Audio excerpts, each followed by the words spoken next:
Bom, gente, hoje a gente vai falar um pouco sobre distribuição eletrônica. A gente sabe agora que o núcleo ele é dividido em duas regiões principais, né? O núcleo e a eletrosfera.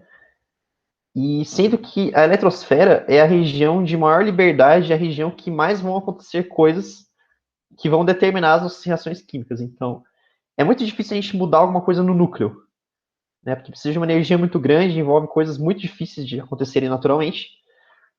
Em contrapartida, a maior parte das reações elas acontecem na eletrosfera. Então, entender como que é a eletrosfera de cada átomo faz com que a gente possa entender as propriedades daquele átomo e faz com que a gente possa entender como aquele átomo ele vai se comportar numa reação química. Então, por isso que é muito importante a gente saber a configuração eletrônica dos átomos. E para saber a configuração eletrônica dos átomos, existe uma regra prática que a gente precisa saber para saber quantos elétrons tem na camada de valência, para saber a configuração eletrônica do átomo, para poder entender qual grupo esse átomo pertence, para entender como que ele vai reagir. E como que a gente sabe isso? Através do diagrama de Linus-Pauling. O diagrama de Linus-Pauling ele dá a configuração eletrônica do nosso átomo. A gente precisa entender como distribuir os elétrons do átomo. Então a gente vai fazer alguns exemplos de distribuição eletrônica nessa aula. A eletrosfera ela basicamente está dividida em 7 camadas, né? K, L, M, N, O, P, Q. E cada camada, lembrando que a camada mais externa é a camada de maior energia. Então, no caso, a camada de maior energia seria a camada Q. E a camada mais interna é a camada de menor energia, a camada K. Lembra do Bohr, quando o átomo ele dá um salto, ele salta sempre para a camada mais externa. E quando ele volta emitindo energia luminosa. Aí, existe um conceito que é o seguinte: as camadas são regiões em que os elétrons eles podem estar. Porém, não são só as camadas que são as regiões que os elétrons podem estar.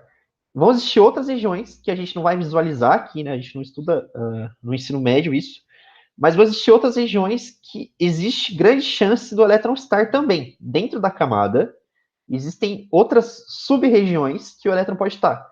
E essas sub-regiões que o elétron pode estar são os subníveis. Então, não só saber quantos elétrons tem em cada camada, K, L, M, N, O, P, Q, a gente precisa saber quantos elétrons tem em cada subnível.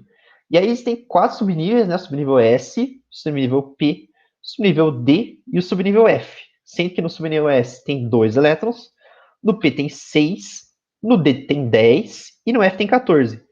E cada camada, ela comporta uma determinada quantidade de subníveis diferentes. Então, a primeira camada tem só o subnível S. Então, na primeira camada, na camada K, só pode ter 2 elétrons. Na camada L, a segunda camada, tem um subnível S e um subnível P. Então, você vai ter 2 mais 6 elétrons na segunda camada.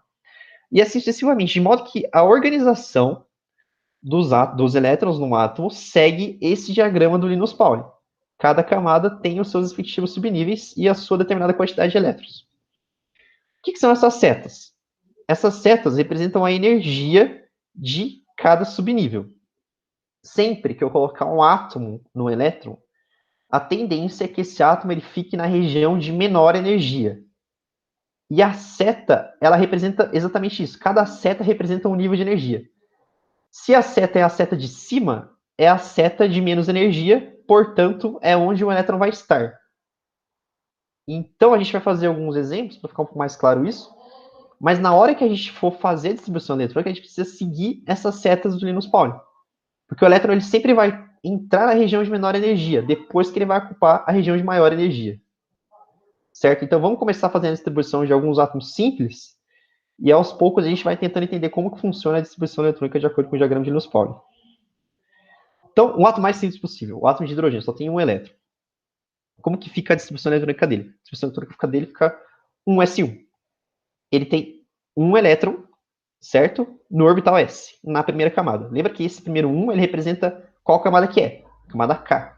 Esse S representa o subnível, né, o orbital. E esse 1 que está em cima do S, ele representa quantos elétrons tem nesse orbital S. Então, a distribuição eletrônica do hidrogênio ficaria 1s1, certo? De acordo com o diagrama de Linus-Pauling. Se eu pegar o hélio, tem 2 elétrons, vai ficar um S2, certo? Vai ficar esse orbital S, ele cabe 2. Então, ele vai estar preenchido com 2 elétrons. Se eu pegar, por exemplo, o berílio, que tem 4 elétrons, já não cabe tudo no S. Por quê? Porque o S só cabe 2. Então, eu vou precisar ir para o próximo. Qual que é o próximo? A segunda camada. Tá vendo aqui? O próximo vai ser o 2s, e aí a quantidade de elétrons que eu precisar. Eu coloquei 2, eu tenho 4, que é o número atômico, que é o número de elétrons do berílio, eu preciso de mais 2. Então, no caso, seria 2s2, certo? Então, primeiro eu preenchi a seta de cima, depois eu fui para a seta de baixo. O que acontece se for um número atômico um pouco maior, por exemplo, o oxigênio? Eu teria que fazer 1s2, 2s2, segue o mesmo procedimento, a ordem do procedimento é o mesmo. O que muda é aonde eu paro. E aí, eu coloquei 4 elétrons, está faltando 4. Só que agora, o próximo subnível, a próxima seta, já é a seta de baixo, que é esse 2p. Então, o próximo subnível que eu vou colocar é esse 2p. Só que como eu preciso só de 4, eu coloco 2p4. Certo? Se eu for fazer, por exemplo, do sódio, eu vou fazer 1s2, 2s2, 2p6, né, que vai dar 10 total, percebe? 1s2, 2s2, 2p6. Lembrando que eu preciso de mais um. E esse 1 só pode estar na camada de baixo, porque eu não tenho mais nada na camada 2, certo? E aí eu sigo essa seta 2p6, tá vendo? O próximo tem que ser o 3s2, porque eu sempre tenho que seguir essa seta. Como eu preciso de um só, 1s2, 2s2, 2p6, 3s1, que é esse único elétron que o sódio tem na camada de valência, que é a última camada. Né? Essa configuração do sódio ela vai ser importante porque vocês vão ver que os metais que possuem um elétron só na camada de valência, eles têm a tendência muito grande a perder esse elétron, porque é o comportamento químico, né? O elétron, se ele ficar sozinho na camada, é muito mais fácil para ele sair. E aí isso vai determinar o comportamento reacional do sódio. Vocês vão ver que o Na ele vai ter uma carga normalmente Na+, né? Que é o que acontece quando ele perde esse elétron que está sozinho aí na terceira camada. Então, a gente tem que sempre seguir essa regra. Se eu tiver, por exemplo, ferro, vai ser um elemento que tem um número atômico um pouco maior. Eu vou seguir exatamente o mesmo procedimento. Eu vou fazer 1s2, 2s2, 2p6, certo? Que aí deu 10 elétrons. Eu continuo. 1s2, 2s2, 2p6, 3s2, porque eu estou seguindo sempre as setinhas. O próximo que eu for colocar vai ser na outra seta, certo? Porque eu já preenchi, no caso, a terceira seta de cima para baixo. Então vai ser 3p6, 4s2. E aqui que eu chamo a atenção que a gente não segue exatamente as camadas, né? Camada 1, camada 2, camada 3, camada 4. A gente segue as setas. Porque o subnível 4S, ele tem menos energia do que o subnível 3D. Porque percebe aqui que o 3D está na seta de baixo e o 4S está na seta de cima. Então, por mais que a terceira camada não esteja totalmente cheia, eu preencho com 2 elétrons na quarta camada antes de preencher esse subnível 3D da terceira camada. É aí que entra a importância das nossas setas. Então, até aqui eu preenchi com 10, certo? 20 elétrons. E eu preciso de mais 6. E aí sim que eu vou passar para a seta de baixo, que no caso é o 3D. Eu preciso de mais 6, vai ser 3D6. Essa é a configuração eletrônica do ferro 26.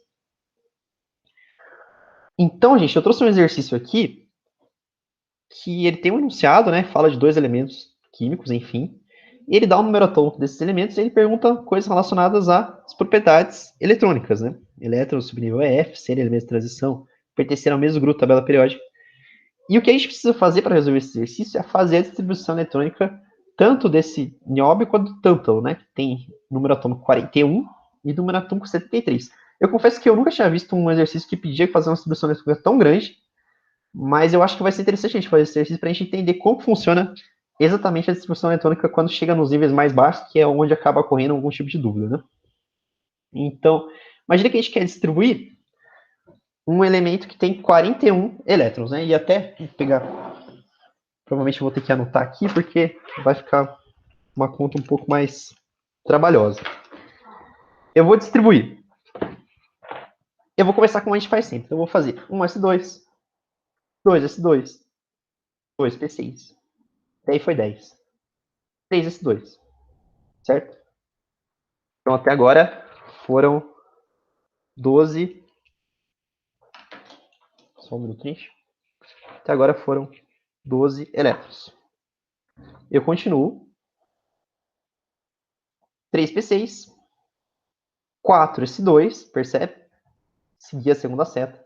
E até agora foram mais. A gente tem 20 elétrons, falta 21 ainda. Continuo. 3d10, 4p6, 5s2. Percebe que agora eu segui a quarta seta de cima para baixo e eu tenho um total de 38 elétrons. Né? Eu tinha 20, eu coloquei mais 18 e fica só faltando 3.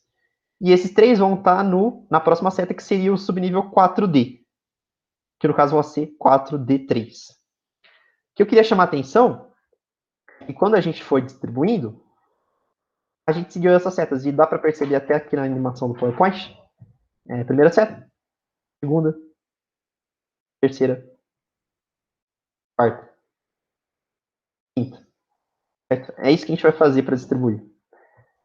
E aí, a última camada dele, ou melhor, a última camada dele é a 5, né? É a 5S2. Se perguntar para você, qual que é o subnível, o último, quantos elétrons ele tem na última camada?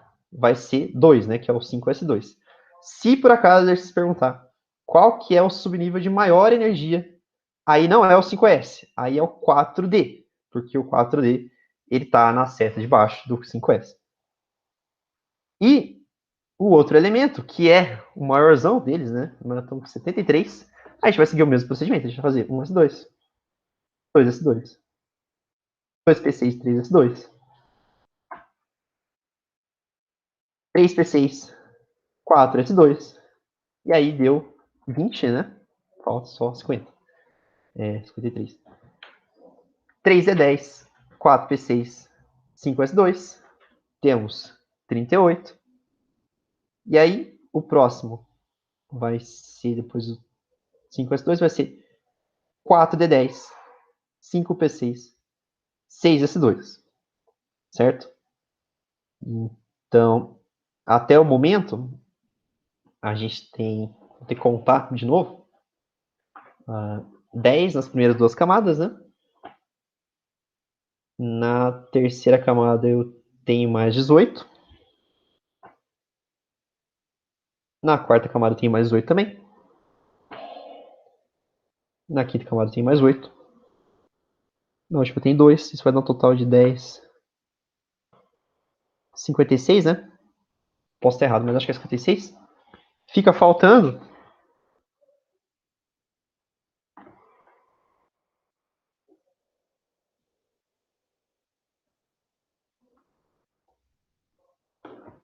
Fica faltando 17 elétrons pra gente colocar, que vão ser na penúltima linha.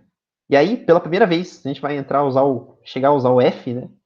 Que vai ser, faltando 17, 4F14 e 5D3. A gente totaliza os últimos elétrons que faltavam. E aí entra na questão do exercício, que ele está perguntando aspectos sobre esses dois elementos. E aí, a gente percebe que esses dois elementos estão na mesma família, porque a configuração eletrônica final deles, eles têm 2 na última camada, e eles têm 3 elétrons no orbital D, que é o orbital de maior energia, né? E aí a gente vai ler as alternativas. Terem elétrons no subnível F? Bom, não são todos eles que tem no F, né? Só o maior, né? O que tem 73 elétrons, tem no subnível F. Serem elementos de transição interna? Bom, a gente não sabe, então a gente pula. Pertencerem ao mesmo grupo da tabela periódica? Sim, eles pertencem ao mesmo grupo, porque o grupo da tabela periódica ele é definido pela quantidade de elétrons na camada de valência. Então, tendo essa informação, fazendo a distribuição eletrônica, a gente consegue concluir esse exercício. É um exercício que eu achei assim. Eu nunca vi um exercício tão grande de distribuição eletrônica. Na verdade, eu nunca tinha visto aparecer o subnível F, mas apareceu uma vez, né? Eu acho raro isso acontecer, mas pode acontecer. Se vocês conseguirem fazer a distribuição eletrônica desse exercício, vocês sabem fazer perfeitamente a distribuição eletrônica. Então, por isso que eu coloquei. E a alternativa C é a alternativa correta.